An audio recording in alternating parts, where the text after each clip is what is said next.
Selamat berjumpa kembali teman-teman, bersama saya Anto di sini. Semoga kita semua dalam keadaan sehat walafiat. Nah, kali ini izinkan saya kita membahas mengenai Wikipedia offline. Nah, pada umumnya kita ketahui bahwa untuk mengakses Wikipedia tentu kita membutuhkan koneksi internet atau jaringan data. Nah, tanpa itu kita tidak bisa mengakses Wikipedia. Nah, tetapi Wikipedia sendiri menyediakan satu layanan melalui proyeknya, yaitu Kiwix, sehingga konten-konten yang ada di Wikipedia yang diakses secara online bisa juga diakses secara offline. Nah, kita lihat dulu ya. Ini Wikipedia, kita cari dulu.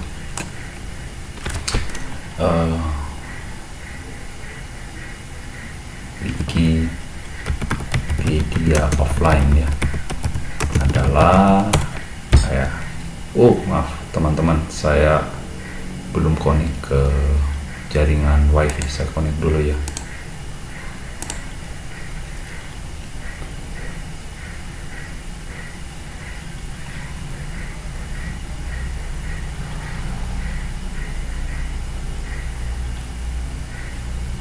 Oke, saya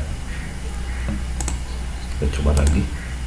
Nah, kita lihat di sini, saya perbesar supaya lebih enak. Wikipedia versi offline dapat digunakan pada saat komputer tidak terhubung dengan jaringan internet. Wikipedia menyediakan seluruh isi basis data untuk pengguna yang berminat. Nah, ini dapat digunakan untuk mirroring, penggunaan pribadi, cadangan, atau query basis data untuk pemeliharaan. Semua isi teks dilisensikan di bawah lisensi dokumentasi bebas GNU.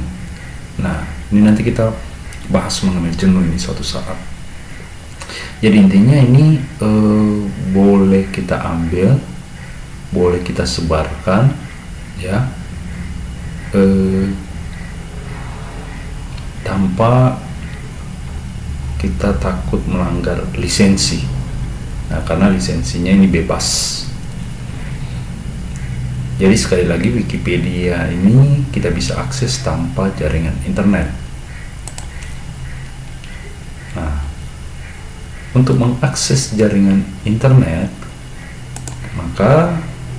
untuk mengakses jaringan offline ya, maka dibutuhkan perangkat lunak bebas, itu Kiwix ya. Jadi Kiwix ini nanti fungsinya untuk membaca Wikipedia secara offline, jadi tidak memerlukan koneksi internet. Nah, nanti berkas-berkas kontennya itu berformat zip. Jadi berformat zip ini merupakan isi atau konten dari Wikipedia ya. Nah, itu bisa digunakan di Linux, bisa digunakan di Windows, bisa digunakan di Mac, bisa digunakan di Android, bisa digunakan di iOS. Jadi ini multi platform ya.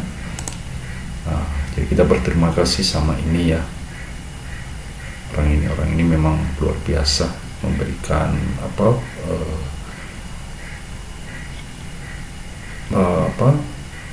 pengetahuannya supaya kita bisa ikut mengambil manfaat dari situ. Oke. Nah, bagaimana untuk mendapatkan file Kiwix ini? Ya, kita masuk ke situsnya, yaitu Kiwix ya. Nah, ini kita masuk di sini. Kita klik ini. Nah, di dalam Kiwix ada dua hal yang perlu kita download. Yang pertama adalah pembacanya, ya, aplikasi untuk membaca konten, dan tentunya yang kedua adalah konten. itu kita bisa masuk di sini di download ya.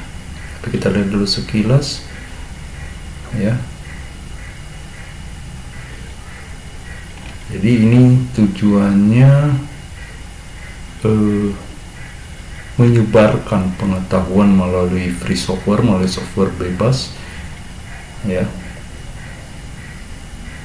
ke seluruh dunia. Nah, kira-kira seperti itu, yaitu sehingga orang-orang yang tidak memiliki akses internet juga bisa mendapatkan informasi juga ya.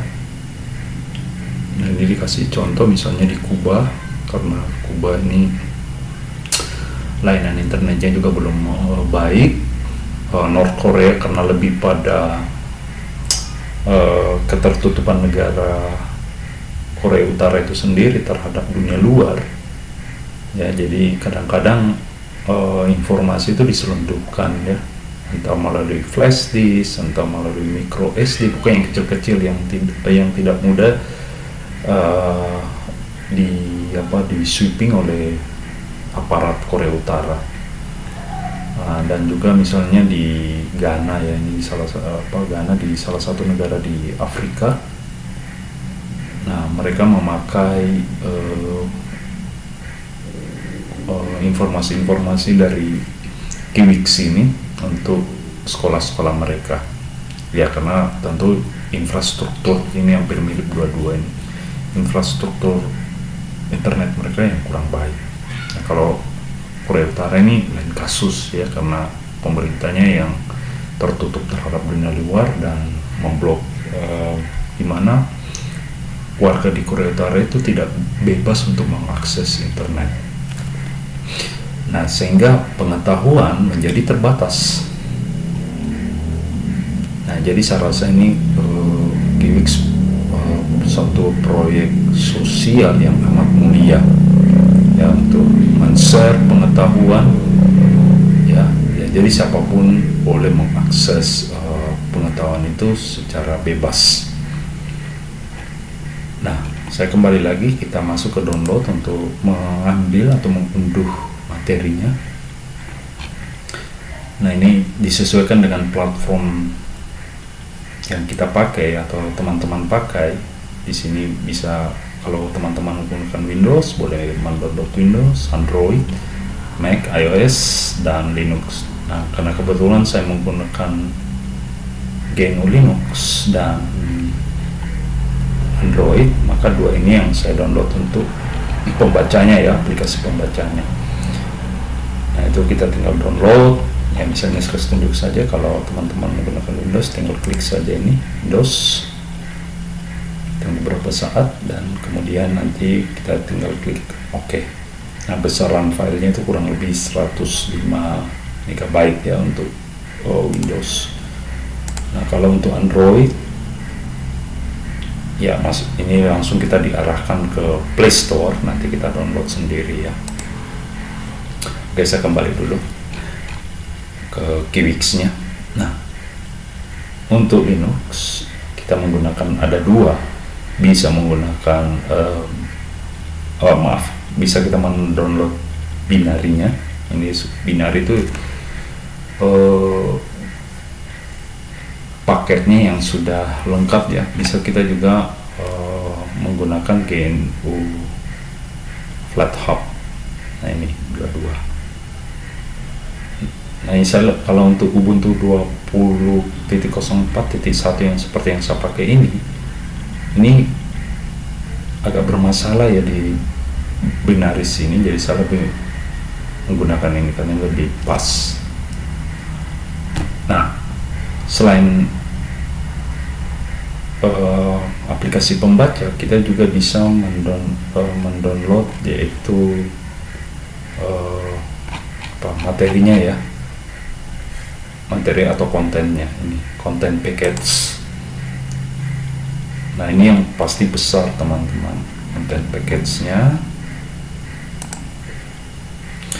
Nah, tergantung kita mendownload konten package-nya dalam bentuk apa, apakah dalam bentuk, dan maksud saya dalam bentuk bahasa Indonesia, berbagai bahasa ya, misalnya bahasa Indonesia, apakah kita bisa juga menggunakan bahasa Inggris, ya tergantung kebutuhan kita ya. Nah, misalnya kalau kita mau mendownload dalam bahasa Indonesia, kita dapatkan seperti ini, kita tinggal cari terus turun ke bawah.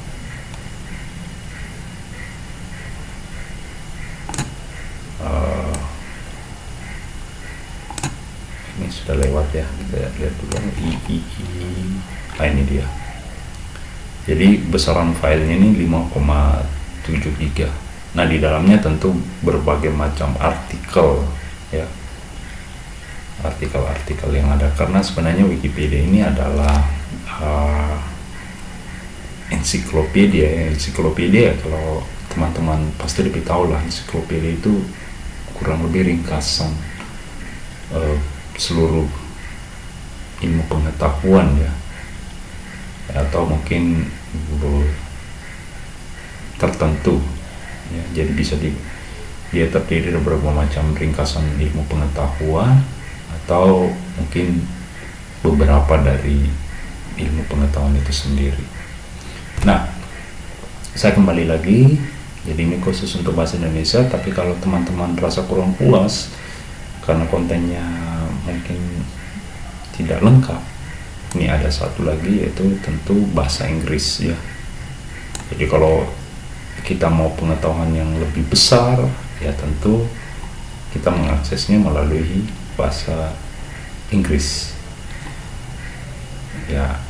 Jadi berbahagialah teman-teman kalau memiliki kemampuan bahasa Inggrisnya yang baik ya. Tentu informasinya jauh lebih lengkap ya, karena coba lihat besaran ininya 93 GB ya, sedangkan kalau untuk bahasa Indonesia cuma 5,7 GB ya. 10%-nya saja enggak sampai ya, kurang lebih mungkin sekitar 5% atau 6% lah dari informasi kalau dalam bentuk jika dibandingkan dengan Wikipedia offline dalam versi bahasa Inggris. Nah, kita lihat tadi. Jadi tidak hanya Wikipedia, ada Wiktionary juga di sini. Ya, Wiktionary itu semacam kamus ya, Wiktionary-nya. Jadi Wiktionary ada dalam bahasa Inggris, juga ada dalam bahasa Indonesia. Oke. Nah, aplikasinya nanti kurang lebih seperti ini teman-teman. Ya. Aplikasinya kurang lebih seperti ini. Nah, tadi seperti yang saya katakan bahwa Wikipedia offline atau Kiwix ini kita bisa akses semua informasi tanpa menggunakan jaringan internet ya. Saya matikan dulu. Apakah memang benar kalau kita bisa mengakses ini tanpa internet? Saya matikan.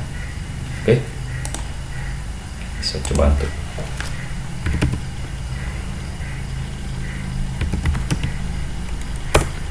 ini, berarti saya sudah ada terhubung lagi ya teman-teman ya dengan internet, karena jaringan wifi saya matikan dan saya juga tidak terhubung melalui kabel Ethernet. Oke, kita masuk di sini.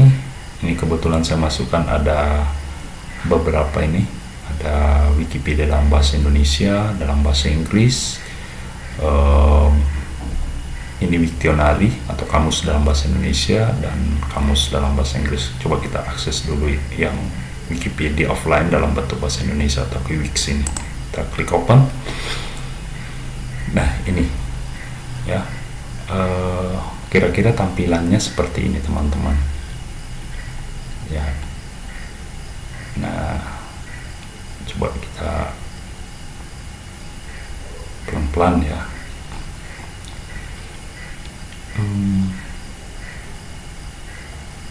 Nah, ini misalnya kita lihat profil dari Perdana Menteri Jepang yang sudah mengundurkan diri, yaitu Shinzo Abe ya. Oke, kita lihat. Nah, ini. Jadi ini kita bisa dapatkan informasinya tanpa terkoneksi dengan internet. Atau misalnya kita mencari katakanlah kayak mana ya, kita lihat dulu kayak mana. Nah, ini profil kayak mana ya, sudah dijelaskan seperbesar. Nah, ini sama persis dengan yang ada di Wikipedia. Jadi konten yang ada di Kiwix ini sama persis yang ada di Wikipedia, isinya sama persis ya, karena kan ya tinggal dipindahkan saja. Nah, atau misalnya kita mencari katakanlah biologi ya, biologi.